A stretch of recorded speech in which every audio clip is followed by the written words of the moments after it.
ఇక డీటెయిల్స్ చూస్తే శాఖల పరంగా మంత్రుల పనితీరు మెరుగుపడాలని అందరూ గేరు మార్చాలని సీఎం చంద్రబాబు ఆదేశించారు. మంత్రుల ఫైల్స్ క్లియరెన్స్ వివరాలను మంత్రివర్గం సమావేశం అనంతరం చదివి వినిపించారు. దస్త్రాల క్లియరెన్స్ తో తాను 6వ స్థానంలో ఉన్నానని ఆయన పేర్కొన్నారు.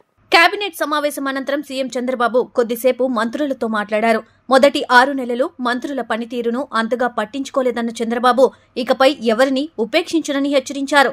ఆప్కోస్ ద్వారా కాకుండా అవుట్సోర్సింగ్ సిబ్బందిని ఇక శాఖల వారీగా తీసుకోవచ్చని సీఎం స్పష్టం చేశారు. వివిధ పథకాల అమలుపై చేస్తున్న సర్వేలో సానుకూల స్పందన ఉందని చెప్పారు. దావోస్ పర్యటన ఫలితం సానుకూలంగా ఉందని తెలియజేశారు. ఎన్నికల్లో ఇచ్చిన హామీలకు కట్టుబడి ఉన్నామని స్పష్టం చేశారు. రానున్న రోజుల్లో విద్యుత్ ఛార్జీలు పెరగడానికి వీల్లేదని తేల్చి చెప్పారు. సమగ్ర పవర్ మేనేజ్మెంట్ తో రానున్న రోజుల్లో విద్యుత్ ఛార్జీలు వీలైతే తగ్గాలే తప్ప పెరగడానికి వీల్లేదని తెలిపారు. సూర్యాఘర్, పీఎం కుసుమ్ పథకాలను వేగవంతం చేసేలా కలెక్టర్లు, ఎస్ఈలకు ఆదేశాలు ఇవ్వాలన్నారు. విద్యుత్ సంస్కరణలో భాగంగా 7.5 లక్షల ఉద్యోగాల హామీని ఎప్పటికప్పుడు పర్యవేక్షించాలని ఆయన సూచించారు.